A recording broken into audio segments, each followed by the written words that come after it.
ساتھ میں ایک بات جو انہوں نے کی اس نے میری ایک دم سے توجہ اپنی طرف کر دی، اور وہ تھی کہ جب انہوں نے پشاور کا نام لیا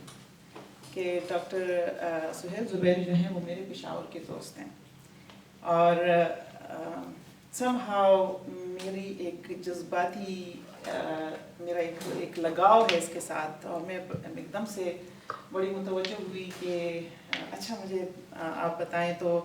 جب انہوں نے مجھے ان کے بارے میں تھوڑا سا بتایا تو میرا شوق بہت زیادہ بڑھا کہ میں اب دیکھوں کہ یہ کیا کہیں گے. مجھے ایک فخر سا محسوس ہوتا ہے جب پشاور کی بات ہوتی ہے، تو ایسا لگتا ہے جیسے کسی نے میری ماں کی گود کی بات کر دی. میں وہیں پہ پلی بڑی ہوں، وہیں پہ میرا بچپن، جوانی، وہ سب وہاں پہ گزرے ہیں. اور تو مجھے ایک لگاؤ سا محسوس ہوا. ڈاکٹر سہیل زبیری سے آج میری پہلی ملاقات ہے، لیکن مجھے ایسا لگا کہ جیسے ایک اپنائیت کا احساس، اور مجھے ایک ایکسلریشن سی فیل ہوئی کہ مجھے پتہ چلے کہ ان کے کیا خیالات ہیں، یہ کون ہیں، کس طرح سے بات کرتے ہیں. بالکل ایسا ہی احساس تھا جب میں تقریباً 6 سال پہلے مجھے ڈاکٹر خالد سہیل کے بارے میں معلوم ہوا تھا، اور میں ان سے ملنے آئی تھی. اور جب ان سے بات ہوئی تھی تو ایک کنیکشن کا احساس ہوا. مجھے سب سے زیادہ بات اٹریکٹیو یہ لگی تھی کہ یہ پشاور کے ہیں، انہوں نے اپنا بچپن وہاں پہ گزارا. جب اسپیشلی یہ مجھے انہوں نے بتایا کہ خیبر میڈیکل کالج کے تو ہیں جہاں سے پھر بعد میں نے ڈگری لی، لیکن جب انہوں نے مجھے یہ بتایا کہ یہ اسی عیدگاہ روڈ پہ، اسی جگہ پہ ان کا گھر تھا جہاں پہ ذرا سے فاصلے پہ میرا گھر تھا، تو ان کے ساتھ ایک کنیکشن ہے. دوستی کا ایک عام جو لفظ ہوتا ہے وہ بھی مجھے کم پڑتا ہے. ان کے ساتھ ایک اپنائیت کا ایک رشتہ ہے.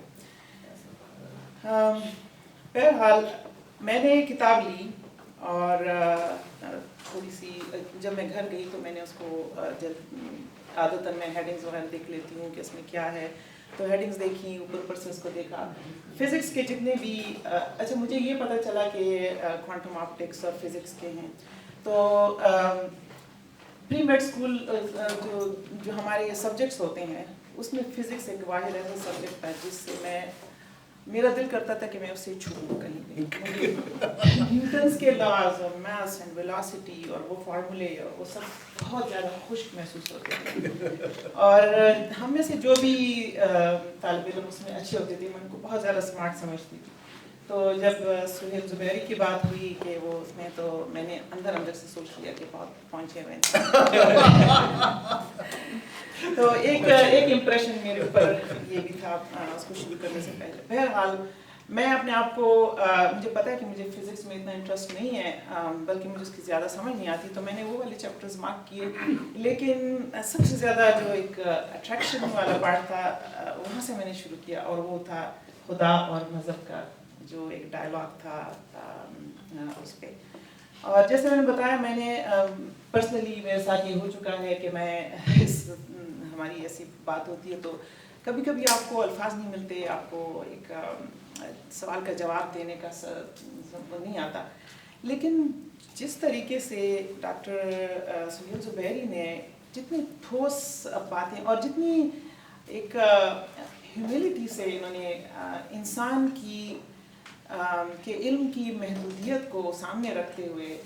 جس طریقے سے انہوں نے ایک ٹھنڈے سے انداز میں ان کو یہ بات سمجھائی ہے، تو اس نے میری دلچسپی بہت زیادہ بڑھا دی.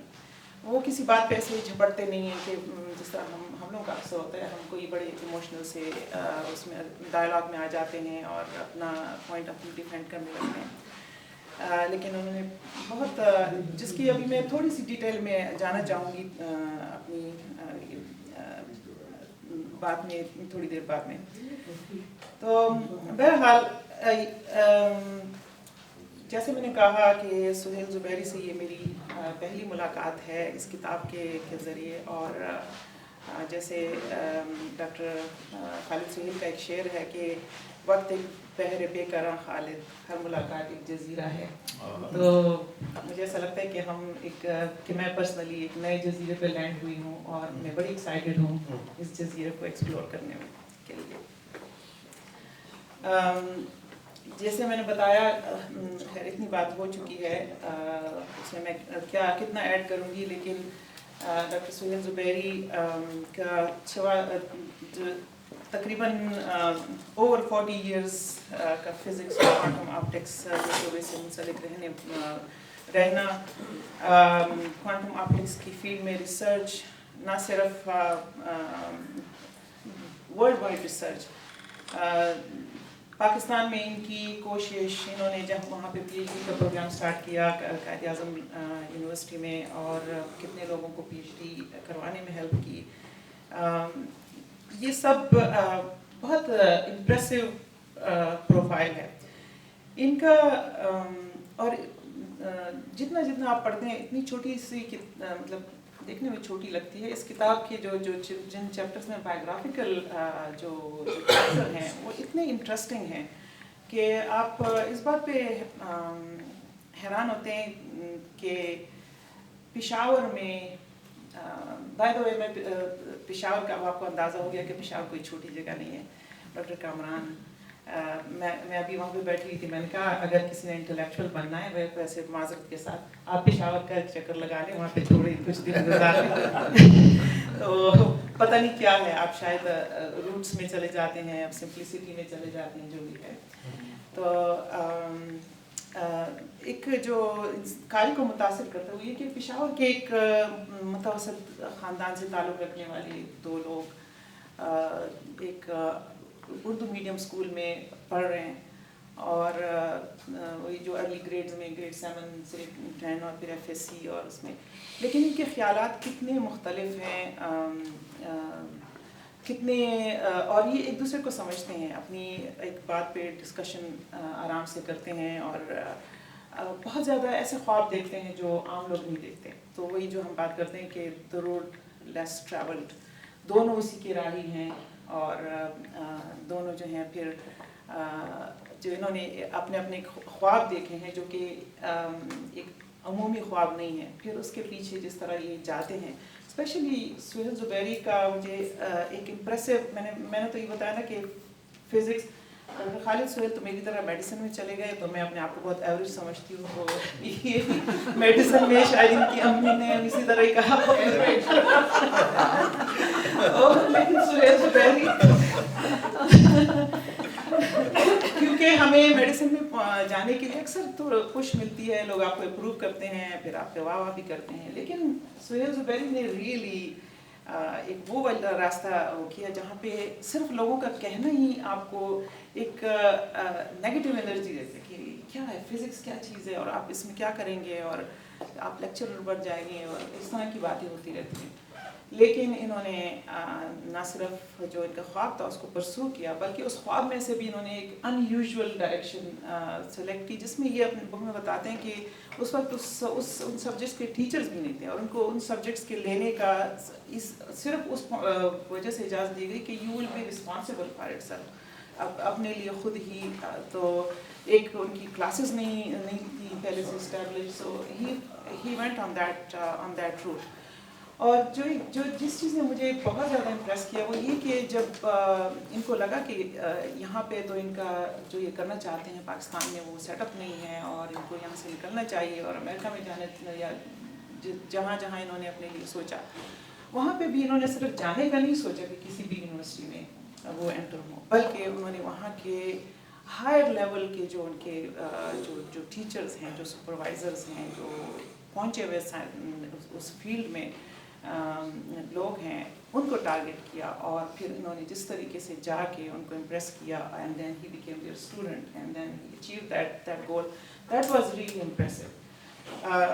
نعیم اشرف صاحب کا کالم میری نظر سے گزرا، وہ اس میں سوال کرتے ہیں کہ کیا ایسے لوگوں کی کہانیاں ہمارے نصاب کا حصہ نہیں ہونا چاہیے. تو میں کہتی ہوں ایسے ہی لوگوں کی کہانیاں جو ہیں وہ ہمیں آگے بڑھنے میں بہت زیادہ ایک پش اس سے ملتا ہے کہ آپ یہ نہیں کہہ سکتے کہ یہ آپ کا عام ماحول ہے. میں نے تو اردو میڈیم اسکول میں پڑھا ہے اور امریکہ میں جا کے میں جب آپ جاتے بھی ہیں تو آپ بس جہاں پہ آپ کو جگہ مل جاتی ہے وہاں پہ یہی سب آپ نے نہیں کرنا, بلکہ آپ جو ہے نا آپ خواب بڑے دیکھیں. اور تو یہ اس طرح کی انٹرویوز, یہ ملاقاتیں, اس طرح کے لوگوں کی کہانیاں وہ ہمارے نصاب کا ڈیفینیٹلی حصہ ہونے چاہیے. کئی دفعہ ایسا ہوتا ہے کہ پچھلے لوگوں کی کہانیاں اس میں ہوتی ہیں, لیکن جو نئی جنریشن ہوتی ہے ایک فیس ویلیو میں وہ آپ کو ایک کہانی لگتی ہے, لیکن جو کرنٹ لوگ ہوتے ہیں جنہوں نے اتنا کچھ کیا ہوتا ہے وہ آپ کے سامنے ایک ٹھوس مثال ہوتی ہے. تو ڈیفینیٹلی نصاب کا حصہ تو ڈیفینیٹلی ہونا چاہیے, اور آئی تھنک اس سے ہمارے ایجوکیشنل سسٹم میں بہت it will be a strong part of educational system. اس کتاب کے بارے میں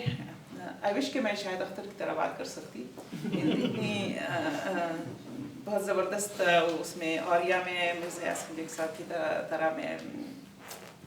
آج میں نے پہلی دفعہ آپ کو سنا ہے, اٹس ریئلی امیزنگ. لیکن میں چند ایک پوائنٹس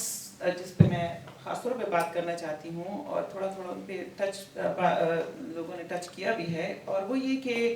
خاندان, پرورش اور آپ کے آس پاس کے ماحول کا آپ کی مستقبل پر کیا اثر ہوتا ہے, جو بہت کلیئر ہے اس کتاب سے. کہ میں نے جیسے کہا کہ اوسط درجے سے کے خاندانوں سے ان کا تعلق ہے, اور پھر یہ ایک عام ماحول میں. تو ڈاکٹر زبیری اپنے والدین کے بارے میں لکھتے ہیں کہ ان کے والدین متوسط درجے کے تعلیم یافتہ اور کافی مذہبی لوگ تھے, لیکن انہوں نے کبھی بھی اپنے بچوں پر اس معاملے میں سختی نہیں کی. اور وہ کہتے ہیں کہ میری ماں کی کوشش ہوتی تھی کہ ہم ایک متجسس اور سوال کرنے والی